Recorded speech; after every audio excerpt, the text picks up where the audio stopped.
Amén, Dios le bendiga. Nosotros nos gozamos que el Señor nos da esta oportunidad de reunirnos una vez más por estos medios para adorarle, para agradecerle, con el mismo propósito, porque Dios ha sido bueno con nosotros, nos reunimos para alabarle, para adorarle y porque es lo que Él nos ha encomendado, a reunirnos en unidad, en armonía, como vamos a estar viendo hoy en el capítulo 14 del libro romano que nos toca estudiar en el día de hoy.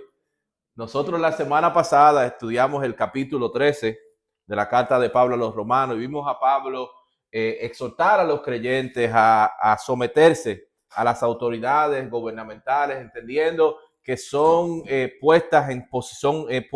establecidas por Dios para mantener el orden. También nos habla acerca de que cuando en el caso de que las autoridades y que las leyes van en contra de la palabra de Dios, que nos ordenan a desobedecer a Dios, entonces nosotros tenemos un orden de prioridad superior y nos es necesario obedecer a Dios antes que a los hombres. Vimos a Pablo enfatizar acerca de el amor, acerca del amar los unos a los otros, está el cumplimiento de la ley. También nos habla acerca de que estemos atentos, que permanezcamos despiertos espiritualmente, esperando en anticipación el regreso de nuestro Señor Jesucristo. Vimos también que Pablo nos habla de revestirnos de ropas, revestirnos como nos vestimos de ropa, pero revestirnos, dice, del Señor Jesucristo, de la pureza, de la luz del Señor Jesucristo, y así reflejar la justicia de Cristo al mundo. Vamos a seguir el estudio de la carta de Pablo a los Romanos. Vamos a estar estudiando hoy el capítulo 14 de la carta de Pablo a los Romanos. Vamos a leer para dar inicio al estudio los primeros 8 versículos. Damos lectura a la palabra del Señor en el nombre del Padre, del Hijo y del Espíritu Santo. Recibid al débil en la fe, pero no para contender sobre opiniones, porque uno cree que se ha de comer de todo, otro que es débil come legumbres. El que come no menosprecia al que no come, y el que no come no juzgue al que come, porque Dios le ha recibido. ¿Tú quién eres que juzgas al criado ajeno? Para su propio Señor está en pie o cae, pero estará firme, porque poderoso es el Señor para hacerle estar firme. Uno hace diferencia entre día y día, otro juzga iguales todos los días. Cada uno esté plenamente convencido en su propia mente. El que hace caso del día, lo hace para el Señor, y el que no hace caso del día, para el Señor no lo hace. El que come, para el Señor come, porque da gracias a Dios. Y el que no come, para el Señor no come, y da gracias a Dios. Porque ninguno de nosotros vive para sí, y ninguno muere para sí. Pues si vivimos, para el Señor vivimos, y si morimos, para el Señor morimos. Así pues, sea que vivamos o que muramos, del Señor somos. Oremos. Amante Dios y Padre Celestial, Señor, te damos gracias por esta oportunidad, este privilegio que tú nos das de reunirnos con el propósito de alabarte, de glorificar tu santo y bendito nombre, Padre Santo, de agradarte, Padre Santo, y conocerte mediante el estudio de tu palabra. Señor, ahora te pedimos, Dios mío, que tu Espíritu Santo tome control, Señor, de lo que hacemos nosotros en el día de hoy, Padre Santo, Señor, que nos dirija, que nos guíe hacia toda verdad, hacia toda justicia, Padre Santo, que prepare nuestras mentes, nuestros corazones para recibir tu palabra, Padre Santo, Señor. Te damos gracias, Dios, y todo lo pedimos en el nombre de Jesús. Amén y amén.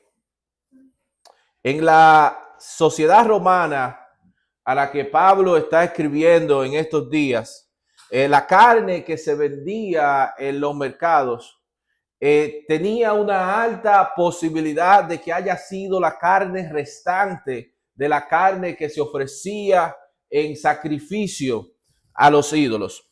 Después que la carne se ofrecía a los ídolos, la carne restante no se botaba, no se desperdiciaba, sino que se llevaba a los diferentes mercados y se vendía. Esto causaba un dilema para los cristianos. ¿Por qué? Porque habían algunos cristianos que, entendiendo cuál era cuál es la palabra del Señor, entendía que un ídolo no es nada.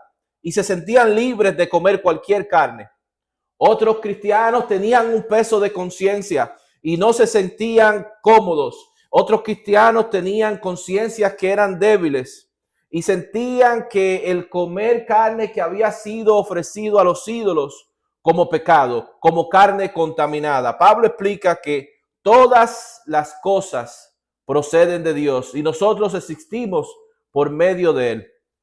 Un cristiano que cree eso sabe que el Dios verdadero es la fuente de todas las cosas, incluyendo los animales ofrecidos a los ídolos. Son creación, vienen de parte de Dios, por lo tanto comer carne, incluso carne que se había ofrecido a algún ídolo, no era pecaminoso, no es pecaminoso. El alimento en sí no está corrompido por la asociación con un Dios falso, con un ídolo. Para aquellos que eran débiles en la fe, dijimos que su conciencia le molestaba. Su conciencia a la idea de comer algo que ha sido sacrificado a los ídolos no se lo permitía. Y Pablo enseña que para algunas personas así, que tienen la conciencia que le molesta acerca de comer algo que ha sido sacrificado a los ídolos, le es incorrecto para esa persona comer carne porque su conciencia le dice que está mal el hacerlo. En el caso de nosotros no podemos entrar en divisiones, no podemos entrar en discusiones con asuntos que son secundarios, por cosas que muchas veces en las escrituras no están claramente definidas en la Biblia. Hay grupos religiosos en el día de hoy que son vegetarianos. Hay grupos religiosos en el día de hoy que dicen que para servir a Dios hay que servir las leyes y continuar las leyes alimenticias de Moisés, que no deberíamos comer carne de cerdo, que no deberíamos comer langostas, que no deberíamos comer ninguno de los animales que está prohibido, salud, por la ley de Moisés en el Antiguo Testamento. Pero hay otros que dicen, a mí me gusta la carne de cerdo, a mí me gusta el chicharrón, a mí me gusta la langosta y yo tengo libertad de comer esas cosas, pero no debemos entrar en discusiones, en divisiones por cuestiones alimenticias, por cuestiones secundarias. No debemos entrar en pelea. Deberíamos nosotros decirle a un vegetariano, eso que tú haces es una tontería, eso que tú haces es absurdo, eso que tú haces no tiene sentido. No podemos decirle de esa manera. ¿Por qué? Porque Dios nos ha llamado a nosotros a la unidad. No puede tampoco el vegetariano o aquel que no tiene la libertad que uno tiene de comer las cosas que uno quiere comer, de comer carne. No puede aquel que no tiene libertad de comer carne decirnos a nosotros, tú comes carne, te vas al infierno porque tú comes carne. Tú comes carne porque tú comes langosta, porque tú comes cerdo, porque comes lo que sea. Tampoco eso es correcto. Es triste que la iglesia ha llegado a muchas divisiones por cosas que no tienen sentido, por cuestiones que son secundarias, por cuestiones que la Biblia no es explícita en relación a ellos. ¿Por qué? Todo eso es por la falta del amor, por falta de soportarnos los unos a los otros y de llevarnos los unos con los otros. En aquellas áreas donde la Escritura no nos da una enseñanza precisa, una enseñanza definitiva, nuestras convicciones deben ser personales. Donde la Escritura no es definitiva, nuestras convicciones deben ser personales. No puedo imponerle mis convicciones personales que no son por las Escrituras a nuestros hermanos. No podemos hacer eso. Podemos nosotros simpatizar con el hermano que piensa diferente a nosotros, que tiene convicciones diferentes a nosotros, pero no debemos tratarle de imponer lo que nosotros tenemos, nuestras convicciones personales. Como dijimos, hay cosas que la Biblia nos dice que no nos dice claramente, pero hay otras cosas que sí la Biblia nos dice claramente. No estamos hablando de lo que la Biblia habla. Porque si la Biblia dice algo, ahí se acabó toda discusión, ahí se acabó toda división, porque entre los hijos de Dios lo que dice la Biblia es lo supremo. es lo que nosotros estamos llamados a obedecer y a seguir. Estamos hablando de cosas en las que la Biblia no habla y no nos enseña explícitamente. En aquella cosa debe haber libertad. En aquella cosa nosotros debemos aceptar a los demás. ¿Por qué? Porque Cristo es el Señor. Y si Cristo los aceptó, si Él es su Señor, nosotros también debemos recibirlo, debemos aceptarlo. No debemos causar división entre nosotros y nuestros hermanos por cosas secundarias. Podemos ser hermanos sin ser hermanos gemelos. Podemos ser hermanos y no tener todas las facciones, todos los gustos, todas las convicciones que sean iguales. Podemos tener diferentes ideas, podemos tener diferentes opiniones. Yo todavía no he conocido a la persona que crea todo lo que yo creo como yo lo creo. Yo no sé si usted ha encontrado a esa persona en este mundo. Yo no la he encontrado todavía. Pero porque no cree todas las cosas como yo lo creo, no deja de ser mi hermano en Cristo Jesús. ¿Por qué deberíamos nosotros recibir a quienes difieren con nosotros? Como dijimos, porque Dios los ha recibido. Y su salvación no viene de que esté de acuerdo o no con nosotros. Su salvación viene de Dios. Cuando Dios recibe a alguien, nosotros también debemos recibirlo. Es nuestro hermano, nuestra hermana en Cristo. Estamos en la misma familia. Incluso somos parte del mismo cuerpo, de la iglesia, del cuerpo de Cristo, cada cual con una función distinta. Muchas veces nos comportamos distintos, actuamos distintos, vemos las cosas distintas, porque no somos llamados a la misma función. Vemos el versículo 4, dice, ¿tú quién eres que juzgas al criado ajeno? Para su propio Señor está en pie o cae, pero estará firme porque poderoso es el Señor para hacerle estar firme. Si alguien trabaja para ti, si tú tienes un negocio y alguien trabaja para ti, alguien no puede venir desde afuera y decirle, mira, haz esto de esta manera, eso que tú estás haciendo, lo estás haciendo mal, tienes que hacerlo como a mí me gusta, no. Porque él trabaja para su amo. Las instrucciones las da su amo. Él trata de agradarle a su amo. Y así sucede también en el cuerpo de Cristo. Nuestro hermano no está para agradarlo las convicciones de nosotros, sino que igual que nosotros es un siervo de Cristo. Él y muchas veces incluso nuestro hermano tal vez no ha llegado al nivel de madurez. Gracias, Rina. Casi me equivoco, me acordé de ti. No ha llegado al nivel de madurez que Dios nos ha permitido alcanzar. Y muchas veces obra de manera que tal vez nosotros no podemos entender y tenemos esperamos que crezca y tratamos de corregir a alguien. Y eso sucede como cuando alguien planta algún fruto en la tierra. Planta algún fruto en la tierra y es impaciente con el fruto y saca el fruto que está enterrado en la tierra para ver cómo están las raíces. ¿Qué sucede cuando sucede eso? Daña el fruto. Y así mismo sucede cuando uno trata de imponerle cosas que el Espíritu Santo muchas veces está trabajando, está ayudando. En su tiempo el Señor lo hará crecer. En su tiempo el Señor le dará el crecimiento por la gracia y el conocimiento de nuestro Señor Jesucristo. También surge la cuestión que estamos viendo acerca del día santo, del día de adoración. ¿Qué día nosotros debemos adorar? Algunos dicen que debe ser el sábado, otros dicen que debe ser el domingo. Hay quienes se sienten apasionadamente en relación a cuál debe ser el día de adoración. Hay algunas personas que dicen que debe ser el domingo y todos los que no adoran el domingo están judaizando a la iglesia. Hay algunos que dicen que tiene que ser el sábado y aquel que se atreve a adorar a Dios y reunirse el domingo para adorar a Dios ha tomado la marca de la bestia. Porque ven el domingo como que es la marca de la bestia. Eso es en serio. Hay denominaciones que lo enseñan de esa manera. Uno considera un día más importante que otro. Otro considera todos los días iguales. Esa es la postura mía. Usted no tiene que estar de acuerdo con lo que yo pienso, pero la postura mía es que todos los días son iguales. Yo puedo adorar a Dios todos los días de la semana. Para mí cada día es el día del Señor. Vivo mi vida para el Señor, adoro al Señor, alabo al Señor, tengo comunión con el Señor todos los días. Esa es la postura. No hay un día más especial con otro. Yo puedo adorar al Señor el lunes, el martes, el sábado, el domingo, no importa. Gracias a Dios que podemos entrar confiadamente al trono de la gracia y encontrar misericordia.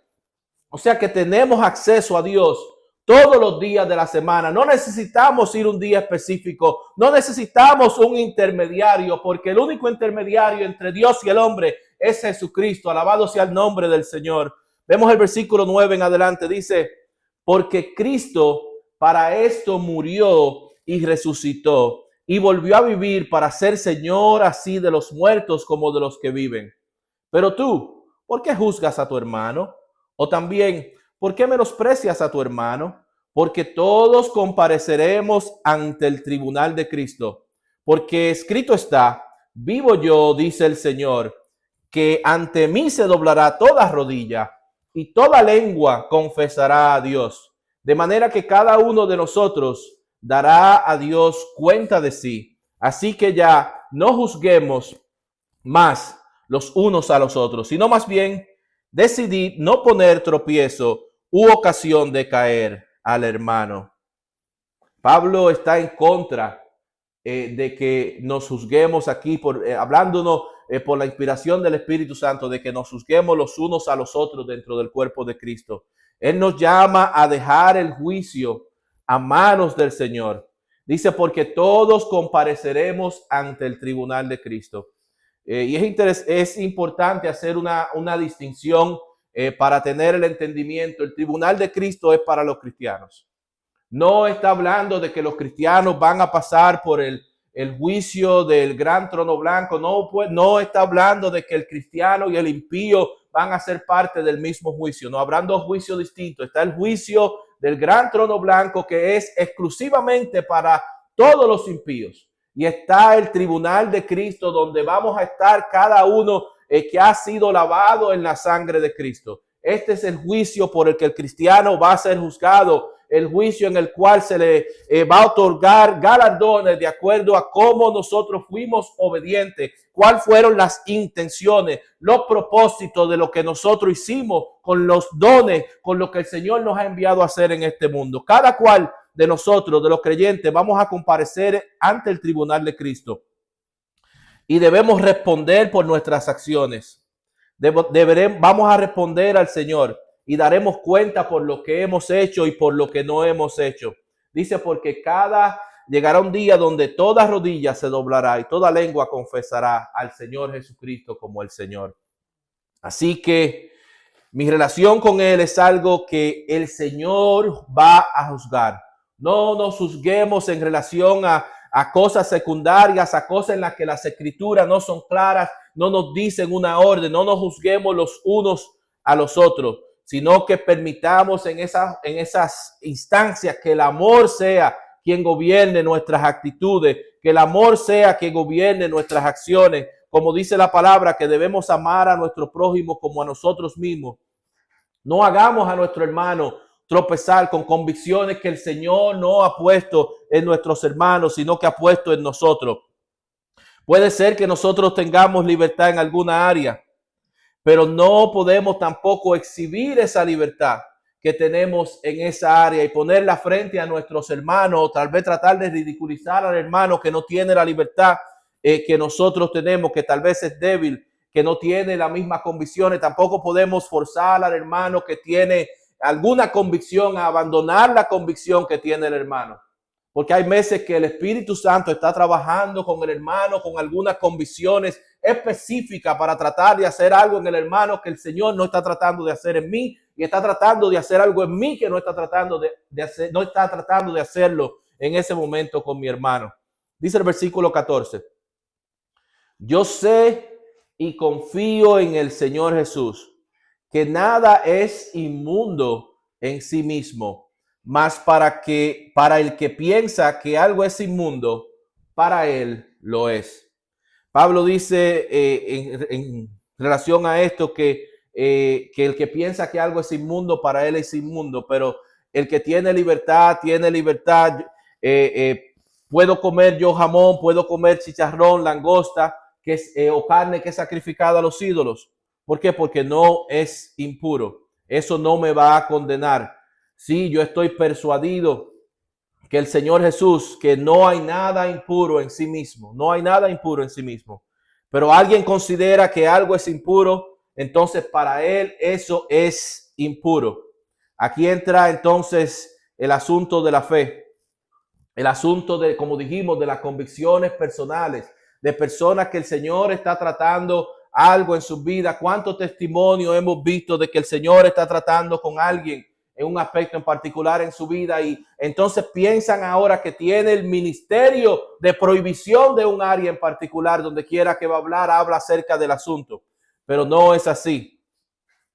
Escuché una historia cuando estaba preparando el estudio, y esta historia se relacionaba a un conferencista, a un pastor que iba a dar una conferencia en una iglesia, y para aquel tiempo se acostumbraba que las hermanas tenían que usar medias panties para ir a la iglesia, que aquella que no lo usaba se veía como algo que era fuera de lo prudente.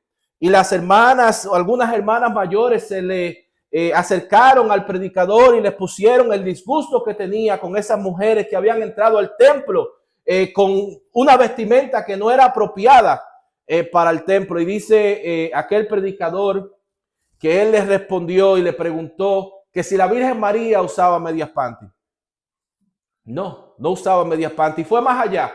Él les explicó la historia de las medias panty. Dice que para el siglo XV, cuando se comenzó a usar las medias panty, quienes la usaban eran las prostitutas. Era una vestimenta tradicional de las prostitutas.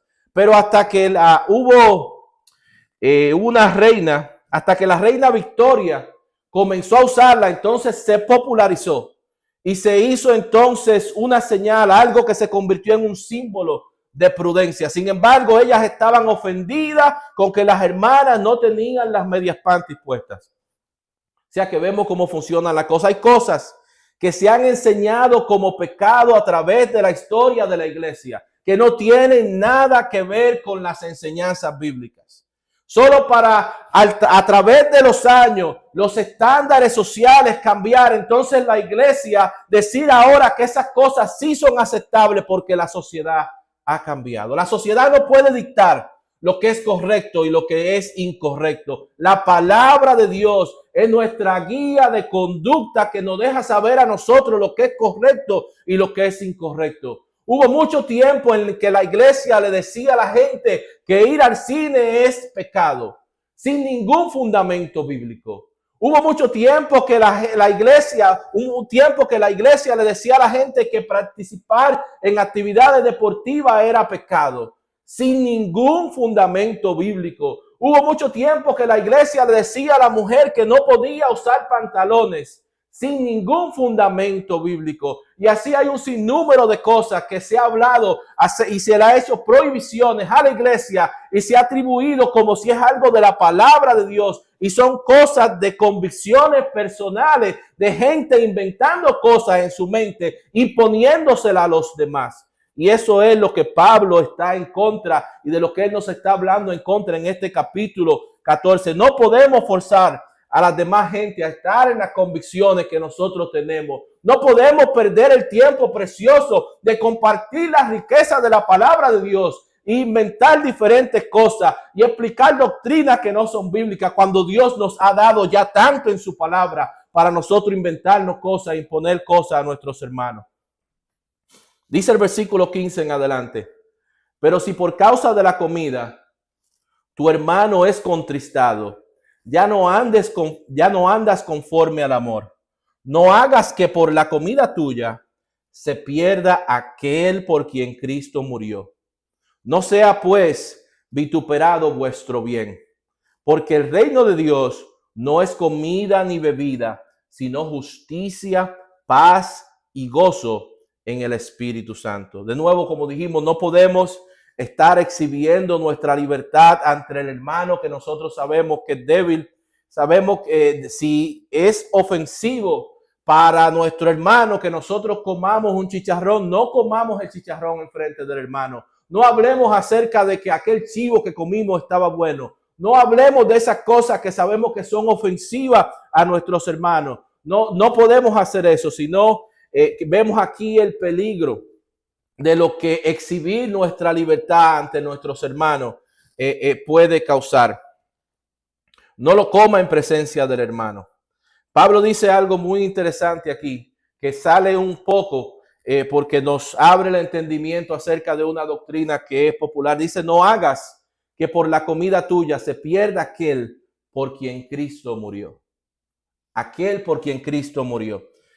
Papi decía acerca de este versículo en particular, que es un versículo contundente en que muestra el libre albedrío en la Biblia, de que aquel que es salvo puede caer de la gracia, de que aquel que es salvo puede perder la salvación. La gente que piensa que no es así, la gente de una línea reformada, de una línea calvinista, uno de los 5 puntos calvinistas se conoce como la expiación limitada. Ellos dicen que Cristo solamente murió por aquellos que van a ser salvos, que solamente, que por eso le llaman expiación limitada. Dicen que si Cristo murió por alguien y aquella persona por quien Cristo murió no es salva, entonces es ineficaz la expiación de Jesucristo. Esa es una de las líneas, uno de los puntos, de los 5 puntos principales del calvinismo. Sin embargo, vemos lo que Pablo nos está hablando aquí en este versículo. Dice, no hagas que por la comida tuya se pierda alguien por quien Cristo murió. O sea que Cristo murió por todos. Gloria sea el nombre del Señor. Como dice Juan 3:16, porque de tal manera amó Dios al mundo que ha dado su Hijo unigénito, para que todo aquel que en él crea, no para aquel grupo en particular, aquel grupo selecto, para que todo aquel que en él crea. O sea que hay posibilidad de que alguien por quien Cristo murió se pierda. Y esto se pierda, y en el caso que Pablo nos está hablando, se pierda por nuestra mala conducta. La libertad tiene derechos, pero la libertad también viene con responsabilidades. Yo sé que algo está bien, que no hay nada de malo en eso, pero no quiero que sea malinterpretado. No quiero que haga daño a mi hermano. Y como sé que puede hacer daño a mi hermano, me cohíbo de ejercitar mis libertades, para ejercer mis libertades para no hacer daño a mi hermano. Dice el versículo 19 al 23. Así que sigamos lo que contribuye a la paz y a la mutua edificación. No destruyas la obra de Dios por causa de la comida. Todas las cosas a la verdad son limpias, pero es malo que el hombre haga tropezar a otros con lo que come. Bueno es no comer carne, ni beber vino, ni nada en que tu hermano tropiece o se ofenda o se debilite. ¿Tienes tu fe? Tenla para contigo delante de Dios. Bienaventurado el que no se condena a sí mismo en lo que aprueba, pero el que duda sobre lo que come es condenado porque no lo hace con fe. Y todo lo que no proviene de fe es pecado. Dios quiere que nosotros tengamos una actitud de amor con nuestros hermanos, una actitud de unidad, que la iglesia esté unida. Jesús en el Evangelio de Juan, capítulo 17, versículo 22, nos dice, la gloria que me diste, yo les he dado a nosotros para que sean uno, así como nosotros somos uno. Esa es la voluntad de Dios. Todo padre quiere que sus hijos se lleven bien. Es una voluntad que tienen todos los padres. Nosotros oramos por nuestros hijos diarios. Oramos porque amen a Dios. Oramos porque haya amor para nosotros y para nuestros hijos. Y oramos para que se amen entre sí. La unidad es la voluntad de Dios para sus hijos y es el deleite de los salvos, de nosotros los santos también. Dice el salmista en el capítulo 133, versículo 1, mirad cuán bueno y cuán delicioso es habitar los hermanos juntos en armonía. La unidad es el deseo de Jesucristo y es nuestro deleite también, la unidad de nosotros con nuestros hermanos. La unidad de los hermanos también es el temor de Satanás. Nosotros vemos una de las cosas que cuando sucedió el día de Pentecostés, la Biblia nos dice que estaban todos unánimes en ruego, en ayuno y oración. La unidad de los hermanos es el temor de Satanás. Cuando el pueblo de Dios habita junto en unidad, nos convertimos en un equipo poderoso, en un equipo vencedor. El ejército romano tenía una formación en particular que se le llamaban la formación tortuga. Era una táctica militar que ellos usaban que era casi impenetrable, en la que unían sus escudos para formar una especie de caparazón protector en contra de los proyectiles que recibían. Dice que los soldados del frente sostenían los escudos hacia adelante, mientras que los de atrás entonces levantaban los escudos para estar arriba de las cabezas. O sea que los hacía prácticamente impenetrables y podían ellos penetrar el área enemiga sin recibir las flechas de los enemigos. Era una táctica efectiva para el imperio romano o para los soldados romanos cuando iban a conquistar algún territorio.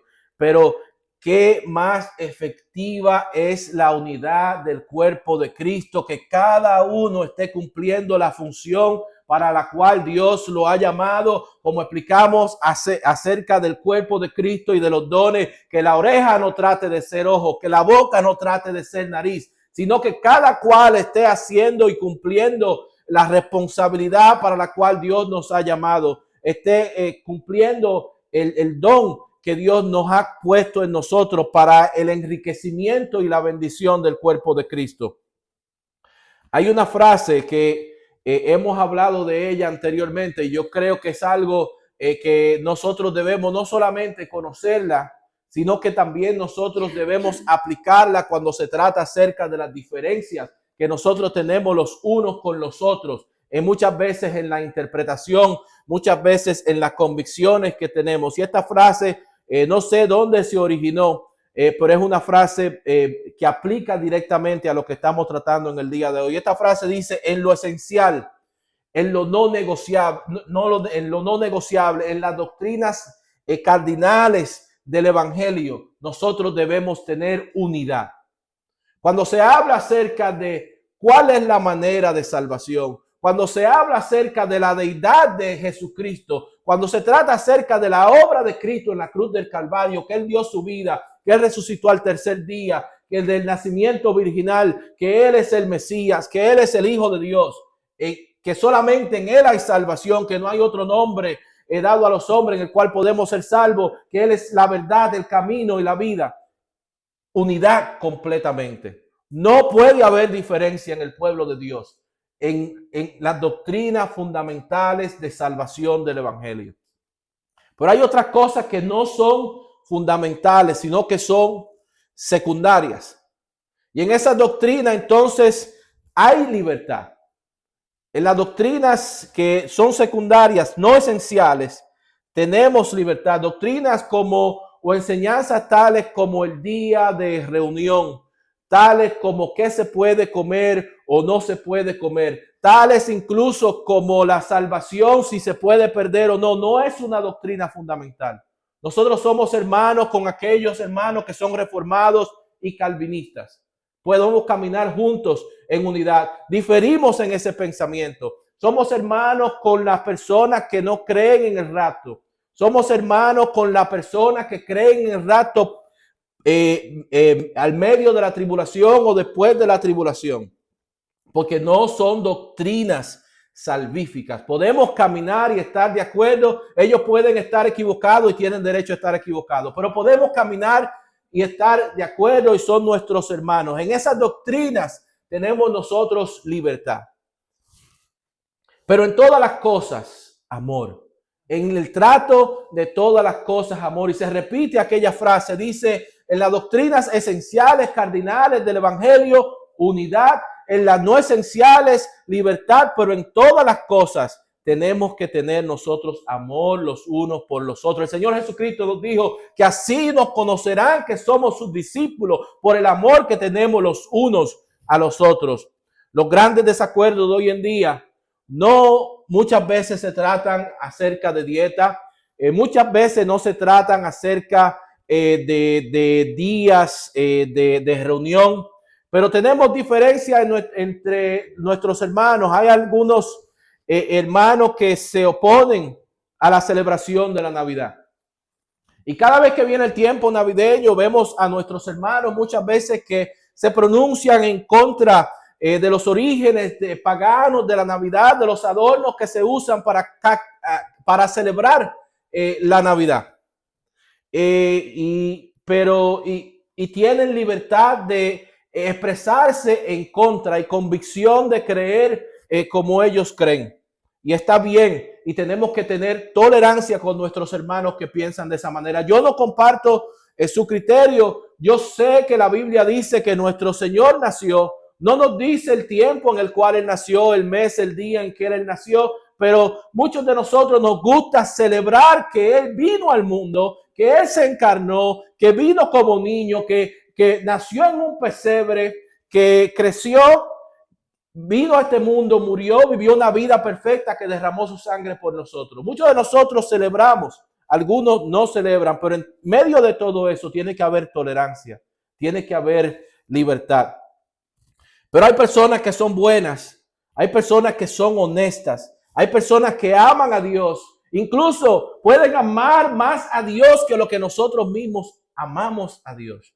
Y tener diferencias con nosotros, decir que celebrar la celebración de la Navidad como un ejemplo, pueden decir que es incorrecto. ¿Qué hacemos? No podemos juzgarlos y ellos tampoco pueden juzgarnos a nosotros. En la iglesia hay personas que cuando se alaba a Dios, cuando Dios está obrando en el medio del pueblo, cuando se da una alabanza que llega al corazón, cuando se da una palabra que llena de emoción a alguien, que Dios le está hablando, que dice gloria a Dios, que dice aleluya, que alaba a Dios, que esas cosas no le caen bien, que esas cosas le molestan. Tenemos que tener tolerancia con nuestros hermanos que no comparten el criterio que nosotros. Hay lugares donde no se pueden alzar las manos. Hay lugares donde no se puede decir gloria a Dios o aleluya en medio de una predicación. Pero ellos también son nuestros hermanos, aunque diferimos en opiniones, aunque creo que están equivocados, tienen el derecho a estar equivocados, pero compartimos, son nuestros hermanos. Por eso no quiere decir que no sean hijos de Dios. Eso no quiere decir que no sean nuestros hermanos. Si ellos han creído en el Señor Jesucristo, comparten la misma esperanza que nosotros compartimos de estar en el cielo, y en el cielo estarán levantando sus manos, en el cielo estarán diciendo gloria a Dios, en el cielo estarán diciendo santo, santo, santo. Es tan fácil dividirnos por cosas que son secundarias. Es tan fácil dividirnos por cosas que no son fundamentales. La gente habla acerca incluso hasta de las vestimentas. Si ve a alguien algún día que no está acostumbrado a ir al templo con corbata y va al templo con corbata y están criticando, diciendo, ¿y qué está pasando con fulano? ¿A quién quiere impresionar fulano en el día de hoy? Y ven al otro hermano que tiene jeans y dice, ¿por qué le está faltando el respeto y anda con jeans en el templo?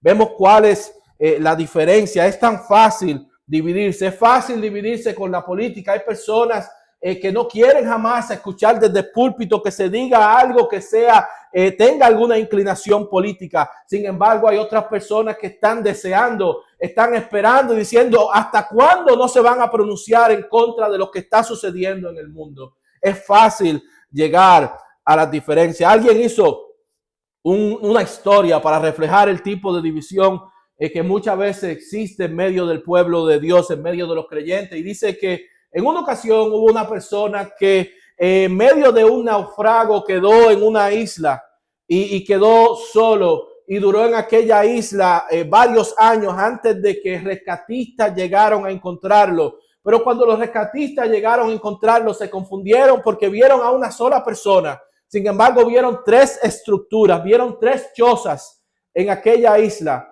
Y le preguntaron, acá, y todo el tiempo, estos años, ¿tú estuviste en este lugar solo? Y le dijo, sí. Y le dijeron confundido, entonces, ¿de qué se trata estas 3 estructuras? La primera es mi casa. La segunda, ¿cuál es la segunda estructura? Esta es la iglesia donde yo me congrego a adorar a Dios. ¿Y cuál es la tercera? Dice, es la iglesia donde yo asistía antes de que hubo la división, antes de que hubo el problema. Muchas veces así sucede.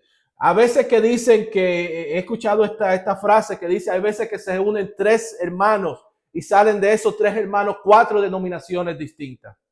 Muchas veces sucede de esa manera, pero tenemos que tener tolerancia, amor, que el amor predomine entre nosotros, entre los hijos de Dios. Pablo dice que no es cuestión de días, que no es cuestión de comidas, que se trata de nuestra devoción al Señor, que se trata de que el Señor, de que Jesús es el Señor, que por eso murió, resucitó, para ser Señor de vivos y muertos. La unidad de la iglesia no se trata de la organización, no se trata de comida, no se trata del día en el cual nosotros nos reunimos, no se trata de vestimenta, no se trata de los días que nosotros celebramos, no se trata de nada de eso, sino que se trata de que Jesús es el Señor de la iglesia. En eso consiste nuestra unidad, en que nosotros hemos sido lavados en la sangre de Cristo, en que nosotros compartimos la esperanza de que llegará un día glorioso, en que nosotros vamos a tener un encuentro con nuestro Señor. En eso se trata la unidad, la armonía y el amor que existe entre la iglesia. Gloria sea el nombre del Señor. Hasta aquí el estudio en el día de hoy, esperando que haya sido de bendición para todas las personas que han estado compartiendo con nosotros. Le invitamos a que compartan con nosotros la próxima semana, donde con la ayuda de Dios vamos a estar estudiando el próximo capítulo, el capítulo 15 de la epístola de Pablo a los romanos. Dios le continúe bendiciendo.